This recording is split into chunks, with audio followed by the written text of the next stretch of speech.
नमस्कार, आज हम करेंगे क्लास 10 से चैप्टर 9 एक्सरसाइज 9.1 से question number 9। The angle of elevation of top of a building from the foot of the tower is 30 degree and the angle of elevation of the top of the tower from the foot of the building is 60 degree. If the tower is 50 metre high, find the height of the building. चलिए करते हैं इस question को। Basically इसमें ये बोला गया है कि एक टावर है जिसका एंगल ऑफ एलिवेशन जो है फुट ऑफ द बिल्डिंग से वो आपके पास है 60 डिग्री, एंड एक बिल्डिंग है जिसका एंगल ऑफ एलिवेशन जो है वो कहाँ से, फुट ऑफ द टावर से वो है आपके पास 30 डिग्री। तो आपको टावर की हाइट दी गई है 50 मीटर एंड आपको बिल्डिंग की हाइट निकालनी है कि बिल्डिंग की हाइट कितनी आएगी। तो बेसिकली आपको क्या करना है, इस चीज़ का ध्यान रखना है कि जिसका एंगल ऑफ एलिवेशन ज़्यादा होगा उसकी हाइट हमेशा क्या होती है, ज़्यादा होती है। यानी इस केस में जिसकी हाइट ज़्यादा होगी वो है आपके पास टावर, और जिसकी जो हाइट है कम होगी वो होगी आपके पास बिल्डिंग की।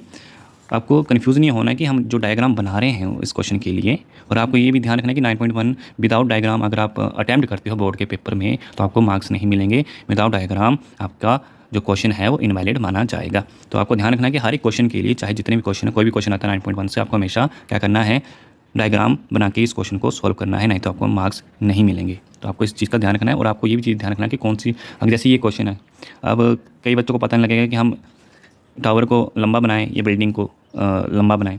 तो आपको इतना ध्यान रखना है कि जितना एंगल ऑफ एलिवेशन बड़ा होगा उतनी उसकी क्या होगी, हाइट होगी। इस केस में एंगल ऑफ एलिवेशन जो है वो टावर का क्या है, बड़ा है, ज़्यादा है, और जो एंगल ऑफ एलिवेशन जो है बिल्डिंग का वो क्या है, कम है। तो हाइट ऑफ बिल्डिंग की होगी कम होगी, जो हाइट ऑफ जो टावर होगी वो क्या होगी, ज़्यादा होगी। तो यानी कि ये जो आएगा वो आपके पास टावर आएगा, और ये जो आएगा वो आपके पास आएगा बिल्डिंग। इसका एंगल ऑफ एलिवेशन जो है वो है 60 डिग्री, और इसका एंगल ऑफ एलिवेशन जो है बिल्डिंग का फुट ऑफ द टावर से वो है 30 डिग्री, और इसकी जो हाइट आपको गिवन है 50 मीटर। चलिए करते हैं।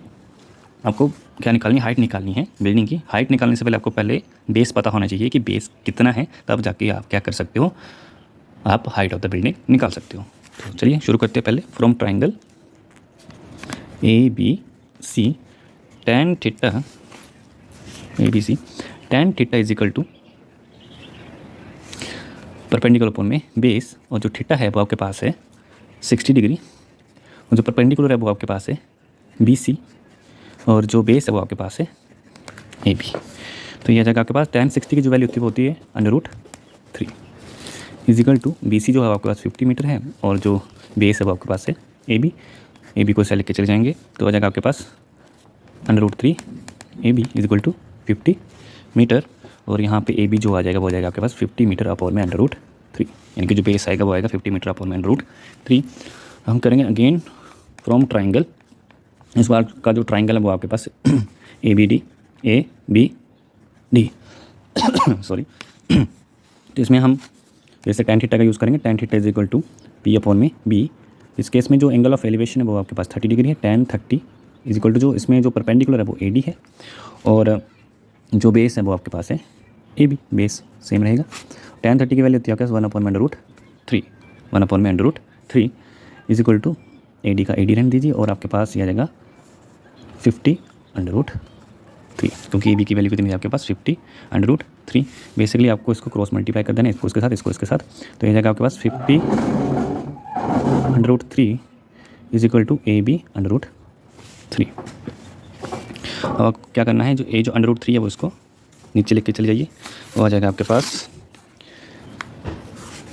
सॉरी यहाँ पे AD आएगा, AB नहीं आएगा, AD आएगा। तो आएगा आपके पास AD is equal to 50 upon में √3 इंटू में √3। तो AD आ जाएगा आपके पास 50 अपॉन में √3 का आ जाएगा आपके पास स्क्वायर, √ से स्क्वायर कैंसिल, तो यह आ जाएगा आपके पास 50 अपॉन में 3 मीटर, यानी कि जो हाइट आएगी इसकी वो आएगी 50 अपॉन में √3 मीटर।